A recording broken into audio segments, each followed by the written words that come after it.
महासंघ जिसके 5वें सम्मेलन सह चुनाव 2026 के अवसर पर बच्चा शाह उच्च विद्यालय के इस भरे पूरे प्रांगण में मैं सबसे पहले इस कार्यक्रम के आकर्षण और पटना से पधारे आदरणीय श्री राजकिशोर प्रसाद साधु जी का दिल से हार्दिक चंदन वंदन और अभिनंदन करता हूँ।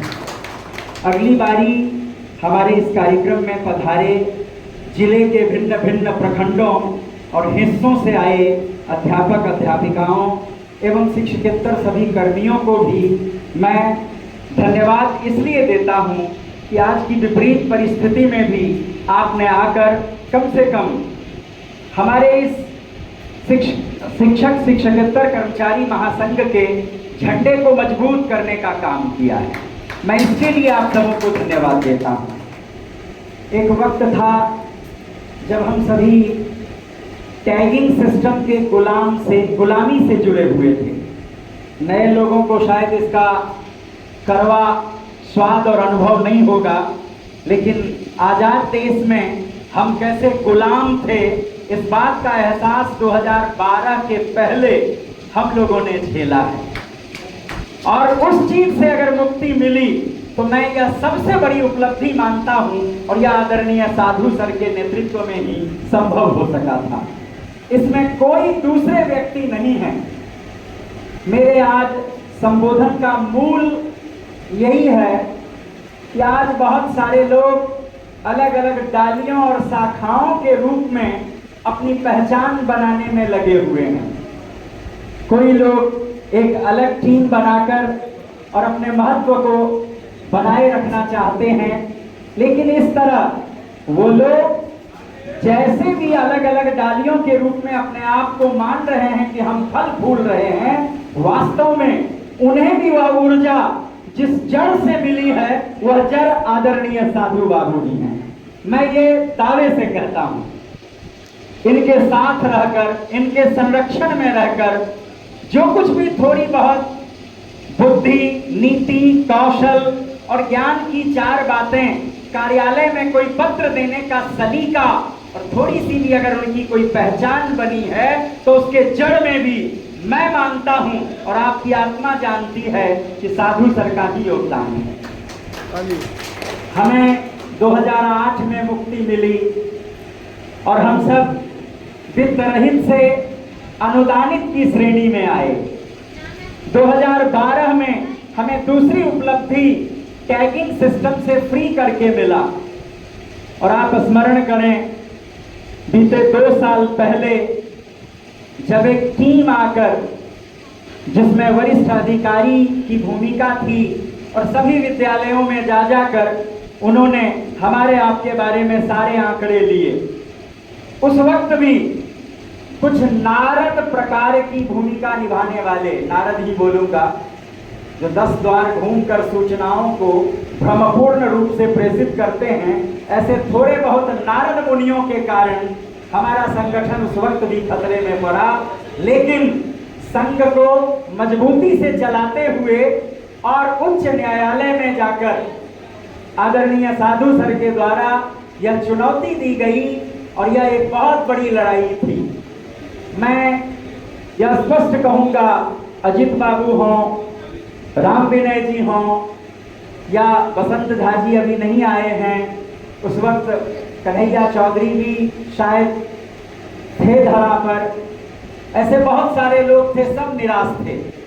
मैंने कहा था कि आप धैर्य रखिए और उस अतीत को पलट कर देखिए, उस व्यक्ति के धैर्य और सहनशीलता को देखिए, उसके जीवंत मानसिकता को परखिए, जिसके सामने हर बाधा घुटने टेकेगी, हमें थोड़ा सा इंतजार करना पड़ेगा।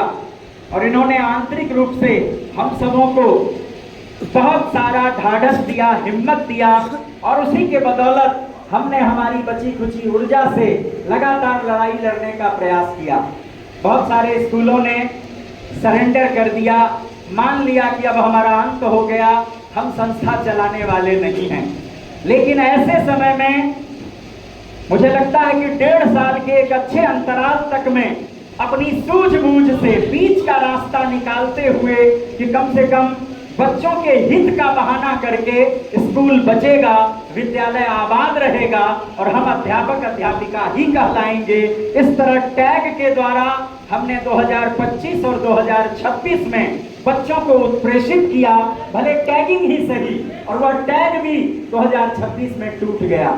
मार्च का जो बैरियर था, कहा गया कि 2026 के मार्च 31 मार्च तक ही हम लोग हैं, लेकिन साधु जी की सूझबूझ ही थी जिसने हमें एक अच्छे और लंबे अंतराल तक के लिए विद्यालय को बनाए रखने का एक रास्ता दिया। मैं दिल से धन्यवाद करता हूं श्रीमान का। और एक बात जरूर जानिए, अगर साधु सर न हो तो हम आप लोगों को विभागीय सूचना भी कहां से मिलेगी? कोई स्रोत है इनके अलावे कोई दूसरा? 10-20 स्कूलों को जोड़कर राज्य के 715 विद्यालयों का अभिभावक बनने का कलेजा दूसरे किसी संघ और संगठन के संचालक में नहीं है। वो लोग 20-25 बरगलाए हुए और टूटे छूटे हुए लोगों को जोड़कर संघ चलाते हैं, और मैं खुल के कहता हूं वो संघ नहीं, अपनी छोटी सी दुकान चलाते हैं। इस मामले में कम से कम श्रीमान ने प्रतिष्ठान नहीं चलाया, संस्थान चलाया है, और हमें हमारे नेता पर गर्व है। इनके कुशल नेतृत्व में हमारा भविष्य सुरक्षित है। और आपको भी मैं ये कहता हूं, आप भी धैर्य रखिए, मेहनत कीजिए, पसीना बहाना और जो कुछ करना है आप करते रहें। एक बात तो जरूर है, अभी सुमन जी आपने कहा कि मैं 31 मई 2025 को अवकाश पा गया। हम लोग कार्यरत रहें तब भी और रिटायर रहें तब भी हमारे ऊपर कोई सस्पेंशन लागू नहीं होता। क्या हमें कोई सस्पेंड कर देगा? और रिटायर होने के बाद भी हम कहां रिटायर हैं? यह लालसा तो है कि हम अपने कार्यरत वर्ष तक के अनुदान को प्राप्त करेंगे, तो हम कभी स्कूल से हट नहीं रहे हैं। मैं ये महसूस करता हूं, अभी बैठे बहुत सारे लोग ऐसे होंगे जिनकी मानसिकता होगी कि मैं रिटायर कर गया। नहीं, आप रिटायर नहीं किए हैं। हम अभी भी अपने संगठन के माध्यम से इस प्रयास में हैं कि हमारा अंतराल बढ़े और यह 65 इयर्स ओल्ड जितने भी हमारे मेंबर हैं उनको एक लाभ मिले। सरकार की परिस्थितियां अनुकूल हैं, दूसरी तरफ न्यायालय में हमारा वाद अभी लंबित है, और न्यायालय में जिन सूक्ष्म बारीकियों के साथ हमारा आवेदन गया उसकी बातों ने पूरी तरह विचलित किया निदेशक माध्यमिक शिक्षा को, अध्यक्ष बिहार बोर्ड को, सचिव बिहार बोर्ड को। ऐसे उन लोगों ने घुटने नहीं टेके हैं, ऐसे उन लोगों ने समझौता नहीं किया और हमें हमारा अस्तित्व नहीं लौटाया। इस बारे में आप निश्चिंत रहें कि उनके सर के ऊपर लटकती तलवार ने उन्हें विवश किया, और इस बात के लिए आंकड़ों को एकत्रित करना, पूरे राज्य भर के लोगों की जिज्ञासा शांत करना। आपको एक दिन 150 फोन कॉल आ जाए, आप फोन से दूरी बना लेंगे, लेकिन हमारे बीच बैठे अति सहनशील इस व्यक्ति और इसके व्यक्तित्व को मैं प्रणाम करता हूं, जो राज्य भर से आई समस्याओं के बारे में कम से कम आपको टालेंगे ही कि 10 दिन बाद बात करूंगा, 1 सप्ताह बाद बात करूंगा। ऐसे फोन पर नहीं, आप आकर अपनी समस्या रखिए, मैं देखूंगा कौन होगा, इनके अलावे कोई है दूसरा। इसलिए मेरी यह जोरदार अपील है। हालांकि संख्या बल समस्तीपुर जिले के संगठन के मुताबिक कमजोर है, कम है, इसके लिए हमें खेद है। यदि सभी विद्यालयों से लोग आए होते तो एक ही व्यक्ति अपने विद्यालय के बाकी बचे लोगों को कम से कम इतनी समझदारी तो देते कि जब हम विपत्ति में थे उस वक्त संघ पर भरोसा किया। आज जब विपत्ति छोड़ हम संपत्ति प्राप्त करने जा रहे हैं राज्य सरकार से, तो उस वक्त हम संघ संगठन को इतना कमजोर क्यों कर रहे हैं? तो मैं ये कहूंगा कि माना आज उपस्थित लोगों की संख्या थोड़ी कम है, माना आज उपस्थित लोगों की संख्या थोड़ी कम है, जो ही है, लेकिन सब परमाणु बम है। तो मेरा आग्रह है आप जाएं यहां से और अपने अपने विद्यालयों पर बम के धमाके की तरह आज के इस कार्यक्रम की सफलता और सूचना को लोगों तक पहुंचाएं कि हमें हीन और गिरे हुए शब्दों में बातचीत करने की आवश्यकता नहीं है। हमें प्रबल रहना है, मजबूत रहना है। और आप जान लें, आबादी घट नहीं रही है, आबादी बढ़ रही है। विद्यालय खोलने की व्यवस्था राज्य सरकार की है और उनके सामने विकल्प भी नहीं है। 2 कट्ठे जमीन तो कोई देने को नहीं तैयार है। इसलिए 2 साल में हो या 10 साल में हो, इन संस्थानों का उद्धार तो होकर रहेगा। तब तक जो लोग हिम्मत बांधकर और इस डगर पर चलते रहेंगे, आप अनिवार्य रूप से समझें कि आपकी संस्था बनी और बची रहेगी। उससे जुड़े हुए कर्मचारियों का, आप न सही, आपके बाल बच्चों का तो उसमें योगदान होगा। अभी भी शिक्षित बेरोजगारी बहुत है हमारे समाज में। मैं कहता हूं, प्रबंधकारिणी समिति से जुड़े लोग भी यदि आए हैं तो अपने संस्थान को बचाने के लिए आपसी लड़ाई छोड़िए। लड़ना ही है तो आप बाहर लड़िए, जिस बड़ी लड़ाई में हम सभी लोग एक साथ हैं। आपस की लड़ाई बंद कीजिए। अक्सर प्रबंधन समिति के सदस्य प्रधान के पद के लालसा में लड़ाई, छोटी बड़ी बातों को भुलाकर आप पहले संगठित होइए। जब श्रीमान का आगमन हुआ और ज्यादा स्नेह है मुझसे, इसलिए इन्होंने बगल की कुर्सी पर मुझे बिठाया और उस वक्त ये बात कर रहे थे।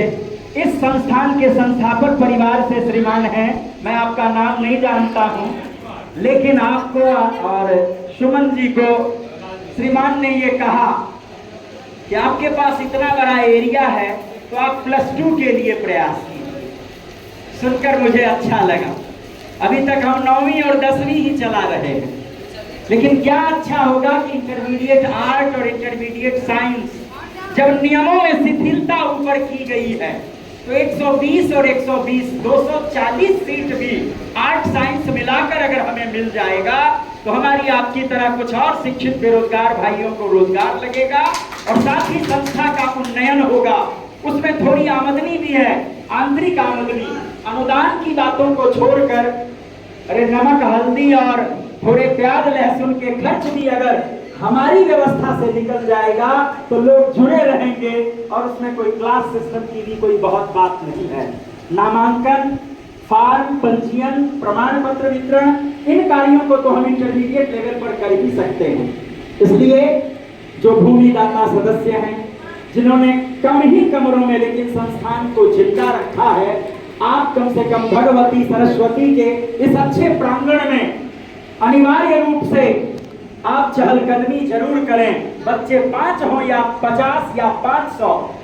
मैं उस विद्यालय से आता हूं जो बालिका संस्थान है और 15 किलोमीटर दूर से मैं वित्त रहित विद्यालय का वैसा अध्यापक हूं जो 2 कोच बसों में भरकर और गैर जिला से बच्चियों को मंगवाता हूं और कम से कम 5 दर्जन स्कूल के आगे से वो बसें चलकर आती हैं। और अभी भी 10th में मेरे द्वारा रजिस्टर्ड लड़कियों की गिनती 234 है। जो लोग भी क्वेश्चन का पैकेट उठाकर लेने जाते होंगे वो हमारे स्कूल के बंडल की मोटाई देखकर एहसास करते होंगे। 63511 प्रेमलाल लक्ष्मी महतो बालिका उच्च विद्यालय पांचुपुर। और कोई हिम्मत करे या ना करें, मैं साहस रख रहा हूं और मेरी कोशिश है कि 2027 में मैं मेरे यहाँ अपनी बच्चियों को शायद बाहर न जाने दूं। मैं इंटरमीडिएट लेने के प्रयास में हूं और इसी कदम, इसी राह पर आप भी चलें। मैं सकारात्मक ऊर्जा का व्यक्ति हूं। बहुत घोर निराशा के बीच भी मैंने अपनी टीम को हमेशा कहा कि आप चलते रहें, बढ़ते रहें और मेहनत करते रहें। मेरे यहाँ 1 साल 6 महीने 2 साल अवकाश लेने में बचे लोगों ने कहा कि हमारा तो हो गया, जो लोग बचे हैं वो लोग जाने। तो मैं मेरे स्कूल का सबसे जूनियर टीचर हूँ। मैं चाहता तो निकल सकता था, लेकिन मैं निकला नहीं क्योंकि मैं संस्थापक परिवार से भी हूँ। मैंने संस्थान को जिंदा रखा और मुझे यह गर्व है कि मैंने मेरे वित्त रहित उस बालिका उच्च विद्यालय से आज जिले में ही नहीं राज्य भर में अति सम्मानित टीचर्स ट्रेनिंग कॉलेज खोला और यह उसी विद्यालय की प्रेरणा है। उतने पर ही मैं रुका नहीं, मैंने आगे सीबीएसई स्कूल के +2 तक के स्कूल को भी खोला और उतना बड़ा कैंपस समस्तीपुर जिले में 2-3 स्कूल को ही है, उससे अधिक नहीं है। मैं लगातार प्रयास कर रहा हूं और आगे बढ़ रहा हूं। इसलिए मैं अपने उदाहरण से आप सबों को यह दृष्टांत देकर और आपसे समर्थन चाहता हूं कि आप लोग भी अपने संस्थान का संचालन करें। आपने कुछ माह पहले 2 वर्ष का अनुदान प्राप्त किया है। आने वाले कुछ दिनों में, महीना ना कह के कुछ दिनों की बात करूं तो बची खुची ऊर्जा के पैसे भी हम सबों को प्राप्त हो रहे हैं। इसलिए यह मेरा आग्रह है, मेरा अनुनय है, आपसे विनती है, अपने संस्थान को मजबूत करें, अपने संबंध को मजबूत करें और राज्य के इस सबसे बेहतर नेतृत्व को आप मजबूत करें। आपकी तरफ मेरे पास भी भ्रामक फोन आते हैं कि मैं फलाने दल का नेता हूं, मैं फलाने संघ का नेता हूं और आप हमारी टीम को डोनेट कीजिए, आप आइए हमारा सहयोग कीजिए। मैंने स्पष्ट कहा, मैं वह रंग में रंगा व्यक्ति हूं जिस पर और दूसरे किसी का रंग नहीं चढ़ेगा। मैं बिहार प्रदेश माध्यमिक शिक्षक शिक्षकेतर कर्मचारी महासंघ पुनाईचक पटना का सिपाही हूं और मैं अपना सेनापति साधु जी को मानता हूं और इनके कुशल नेतृत्व में मुझे आगे बढ़ना है। मुझे दूसरे तीसरे किसी व्यक्ति के सलाह और परामर्श की कोई आवश्यकता नहीं है और यही बात आप सबों को भी अपने अंतर मन में रखना चाहिए। चुनाव और बाकी जो प्रक्रिया है वह तो एक आवश्यकता की बात है, क्योंकि हर चीज का निदान राज्य नेतृत्व से, शीर्ष नेतृत्व से हमें नहीं मिल सकता। कुछ चीजें जिला, अनुमंडल और प्रखंड स्तर पर भी हम आप लोग यदि जिम्मेदारी उठाएंगे तो बहुत सारी शिकायतें ऐसे भी दूर होती रहेंगी। कहना बहुत कुछ है, लेकिन फिलहाल बहुत सारे लोगों की उपस्थिति है, वक्ता और भी हैं। मैं अंतरिम रूप से आप सबों की उपस्थिति को नमस्कार करते हुए और साधु जी के प्रति कि श्रीमान आपको हीन मानसिकता, कमजोर मानसिकता की तो होने की जरूरत ही नहीं है। आपको समझने वाला अगर कम भी है तो चिंता नहीं, क्योंकि जीत महाभारत के युद्ध में 100 संख्या वाले कौरवों की नहीं हुई थी, मात्र 5 ने ही झंडा गाड़ा था। इसलिए यदि 5 लोग ही हैं और श्रीमान जान रहे हैं कि कम संख्या बल ने ही हमें यह दिन नसीब कराया है। हम साथ थे, हम साथ हैं और साथ आगे रहेंगे। जय बिहार प्रदेश माध्यमिक शिक्षकेतर कर्मचारी महासंघ। धन्यवाद।